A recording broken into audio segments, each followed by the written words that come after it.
Welkom leerlingen van HAVO 5 en VWO 6. Welkom bij de bespreking van dit examen uit 2023. En het betreft een examen uit tijdvak 2.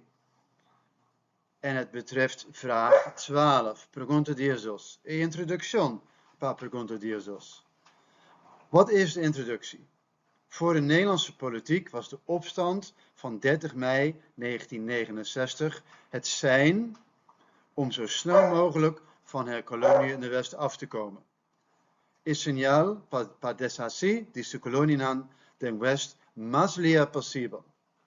Pergunta 12. Leg met 2 argumenten uit waarom Nederland toen die gedachte had. Die con Holanda tabatin e pensamento die tempo e. Leg dat met 2 argumenten uit. Waarom Nederland dacht dat ze zo snel mogelijk van haar kolonie in de West af moest komen. Onthoud, met de West wordt bedoeld Curaçao, Aruba, Bonaire en Sint Maarten, Saba en Sint Eustatius en ook Suriname. Suriname hoorde toen ook nog bij de koloniën van het Koninkrijk der Nederlanden. Het antwoord. Deel 1. Er ging namelijk al eeuwenlang veel geld naar de Caribische eilanden volgens de Nederlandse politiek. Denk aan de samenvoeging met Suriname in 1828. Considera a fusión con Suriname na 1828. Zoals je dat eerder dit jaar hebt moeten leren. Het is een belangrijk jaar. 1828. Dat is het eerste deel. Het tweede deel luidt als volgt.